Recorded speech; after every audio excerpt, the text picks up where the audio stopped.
আপনারা জুলাই অভ্যুত্থানে সাংবাদিকেরা ছিলেন, আপনারা সবাই জানেন বীর চট্টলার জুলাই অভ্যুত্থানে চট্টগ্রাম থেকে কারা নেতৃত্বে ছিল, কারা আন্দোলনের সম্মুখ সারিতে ভূমিকা রেখেছিল। কিন্তু গত 6 মাসে যারা হুট করে এসে আন্দোলন পরবর্তী সময়ে এসে বিভিন্নভাবে সামাজিক যোগাযোগ মাধ্যমে সরব হয়েছে, বিভিন্ন বৈষম্য বিরোধীর কেন্দ্রীয় ঘোষিত কর্মসূচিগুলোতে অংশগ্রহণ করেছে, তাদেরকে সামনে রেখে যারা জুলাই অভ্যুত্থানের নেতৃত্বে ছিল তাদেরকে মাইনাস করে এই কমিটি গঠন করা হয়েছে। এবং বৈষম্য বিরোধী ছাত্র আন্দোলন কেন্দ্রের কাছে আমরা বৈষম্য বিরোধী ছাত্র আন্দোলন চট্টগ্রামের পক্ষ থেকে ইতিমধ্যে নারী হেনস্থা এবং কিশোর গ্যাং নিয়ে 2-3 বার অভিযোগ গিয়েছে। কিন্তু যাদের বিরুদ্ধে অভিযোগ গিয়েছে, যাদেরকে আমরা এই যে যারা মানে নারী হেনস্থা করেছে, যারা কিশোর গ্যাং দিয়ে জুলাই অভ্যুত্থানে বিভিন্নভাবে ফ্রন্টলাইনে থাকা আহতদেরকে এবং অন্যান্য যোদ্ধাদেরকে হামলা করেছে। এবং আপনারা জানেন কিছুদিন আগে হান্নান মাসুদ ভাই চট্টগ্রামে এসেছিল, ওনার উপরে যারা হামলা করেছিল তাদেরকেই রেখে কমিটি গঠন করা হয়েছে। এবং এই কমিটিতে আমরা খেয়াল করে দেখলাম সনাতন ও অন্যান্য ধর্মাবলম্বী যারা আছে তাদেরকে কোনো প্রকারের মূল্যায়ন করা হয়নি, এবং নারী সহযোদ্ধারা যারা মূলত আন্দোলনের ফ্রন্টলাইনে ছিল তাদেরকেও মূল্যায়ন করা হয়নি। কেন্দ্রের এর সম্পূর্ণ দায়ভার আমি কেন্দ্রকে দিচ্ছি এজন্যই, জুলাই অভ্যুত্থান পরবর্তী সময়ে যেহেতু আন্দোলন চলাকালীন সময় থেকে কেন্দ্র থেকে ঘোষিত একটা সমন্বয়ক তালিকা ছিল, সেই জায়গা থেকে কেন্দ্র কোনোভাবে এসে আমরা চট্টগ্রামে যারা সমন্বয়ক ছিলাম তাদের সাথে চট্টগ্রামের ইতিহাস জানতে চায়নি, চট্টগ্রামের আন্দোলনের ইতিহাস একবারের জন্য আমাদের সবার সাথে বসে জানতে চাওয়া হয়নি। সেই জায়গা থেকে আজকে চট্টগ্রামের যে কমিটি হয়েছে সেই কমিটিকে আমরা যারা চট্টগ্রামের সমন্বয়ক হিসেবে ছিলাম, 30শে জুলাই যে কেন্দ্র থেকে কমিটি গঠিত হয়েছিল, আমরা যারা চট্টগ্রামের সমন্বয়ক ছিলাম এবং গতকালকে যে কমিটিতে আমাদের যাদেরকে অবমূল্যায়ন করা হয়েছে, আমরা চট্টগ্রাম থেকে বৈষম্য বিরোধী ছাত্র আন্দোলন চট্টগ্রামের সমন্বয়ক হিসেবে এবং এই যে চট্টগ্রাম মহানগর, উত্তর এবং দক্ষিণ জেলার পদধারী বিভিন্ন নেতা হিসেবে আমরা আজকে এই কমিটিকে অবাঞ্ছিত ঘোষণা করছি, এবং এই কমিটিতে আমাদেরকে যে যে পদ দেওয়া হয়েছে সেই পদ থেকে আমরা পদত্যাগ করছি।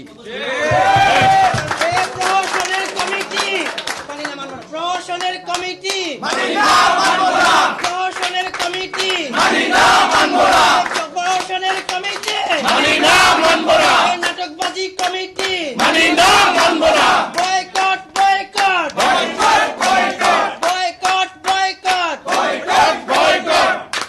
আরেকটা বিষয় উল্লেখ করতে চাই, বিশেষ করে উত্তর এবং দক্ষিণ জেলার ক্ষেত্রে আমাদের এই গণ অভ্যুত্থান পরবর্তী আমরা সবচেয়ে বেশি কাজ করার জায়গাটা ছিল আহত এবং এই যে ফ্যাসিস্ট লীগ বা আওয়ামী লীগের বিচার কার্য। সুতরাং আওয়ামী লীগের বিচার কার্য নিয়ে এবং আহতদের নিয়ে যারা কাজ করছিল তাদেরকে কোনো প্রকারের মূল্যায়ন করা হয়নি।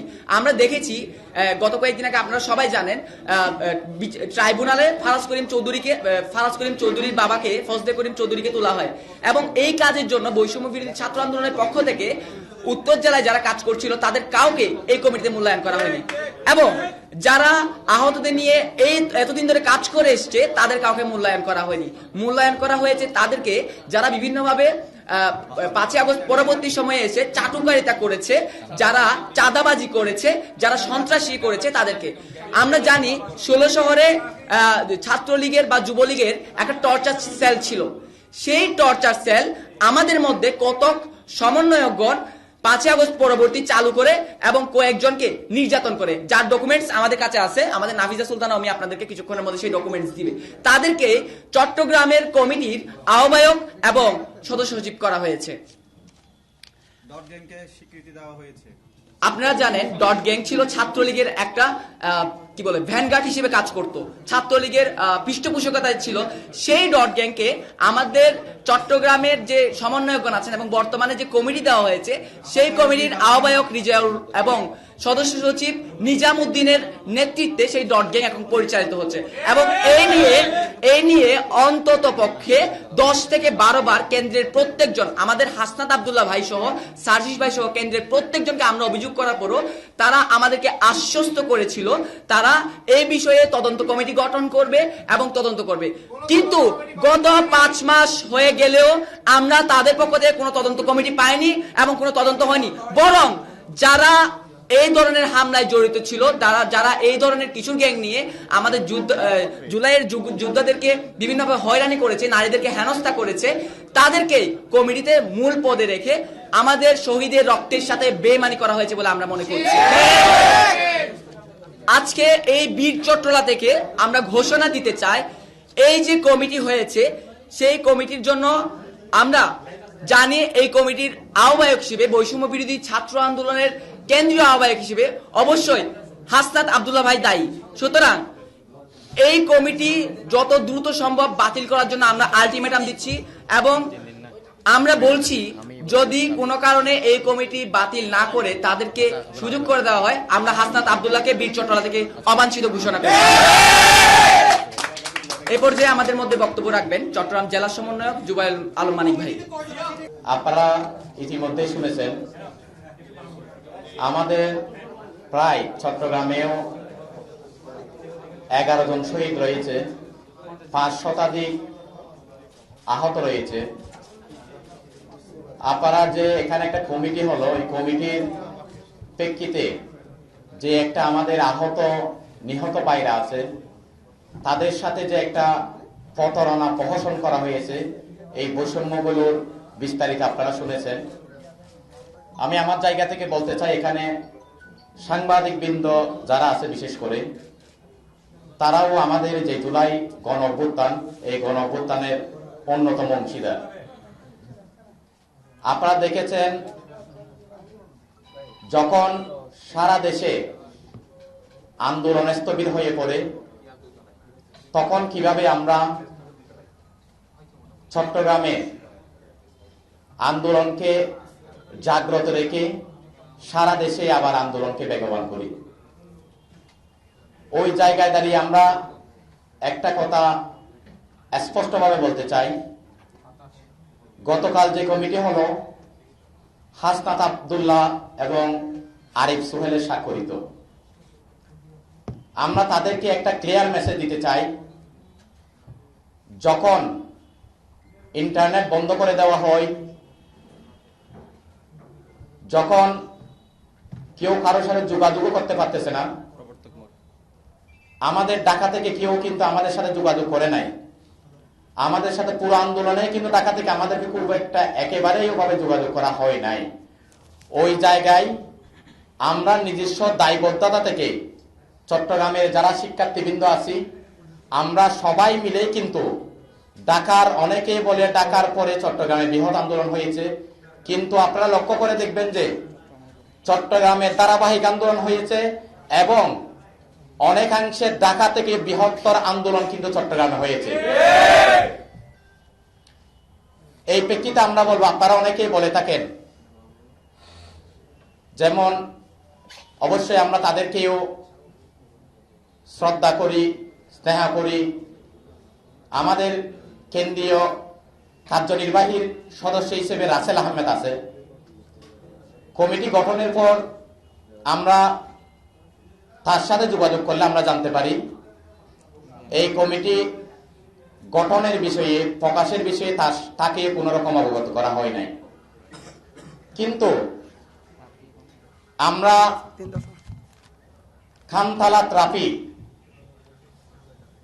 আমাদের অন্যতম সম্মুখ যোদ্ধা হিসেবে তাকেও আমরা সম্মান করি, বা এখানে আমরা সমন্বয় বৃন্দ যারা আছে, এখানে যারা উপবিষ্ট আছে প্রায় সবার থেকে কিন্তু খানতালাত মোহাম্মদ রাফি জুনিয়র হবে, তো আমরা ওই জায়গা থেকে একে স্নেহ করি। কিন্তু আমরা দেখলাম যে খানতালাত রাফি ওনার ফেসবুকে এই কমিটিকে অভিনন্দন জানিয়ে পোস্ট দিয়েছে। তো আমরা এই প্রেক্ষিতে বলতে চাই যে তাহলে এই যে একটা বিকৃত গৃহীত কমিটি হলো, এই কমিটি গঠনের পেছনে খানতালাত মোহাম্মদ রাফিরও এখানে দায় আছে। ওই জায়গা থেকে আমরা সুস্পষ্টভাবে বলতে চাই যে রাসেল আহমেদ হোক, রাফি হোক, যখন আমরা এখানের কর্মসূচিগুলো বাস্তবায়ন করেছিলাম, কর্মসূচি বাস্তবায়ন উদ্যোগ নিয়েছিলাম, আপনারা অনেকে শুনেছেন এখনো আমাদের আছে এই গ্রুপটা, QMT নামে গ্রুপ ছিল। এই গ্রুপে ওরা 2 জন সহ আলোচনার মাধ্যমেই কিন্তু আমরা সবগুলো প্রোগ্রাম বাস্তবায়ন করেছিলাম। এখন যদি এসে সেটা রাসেল হোক, রাফি হোক, আমরা ইতিমধ্যে জানতে পেরেছি কেন্দ্রীয় নির্বাহী সদস্য হওয়া সত্ত্বেও রাসেল আহমেদ এই সম্পর্কে অবগত না, তাকে জানানো হয় নাই। কিন্তু রাফি যেহেতু অভিনন্দন জানিয়ে পোস্ট দিছে, আমরা তাকে বলতে চাই, তোমরা যদি জুলাই আন্দোলনের সময় সবার সাথে আলোচনা করে সিদ্ধান্ত নিতে পারো, তোমরা বিশেষ করে রাফিকেই বলবো, তুমি চট্টগ্রামের পদঘাট কোথাও এখানে ছিল না, এখানে চট্টগ্রামের যারা ছিল তাদের থেকে পরামর্শ করে কিন্তু অবরোধ ব্লকেট কর্মসূচিগুলো তোমরা বাস্তবায়ন করছো, আমরা সকলে মিলে বাস্তবায়ন করেছি। তাহলে কোন দুঃসাহস দেখিয়ে কাদের সাথে আলোচনা করে তোমরা এরকম একটি প্রহসনের বিকৃত কমিটি ঘোষণা করতে পারো?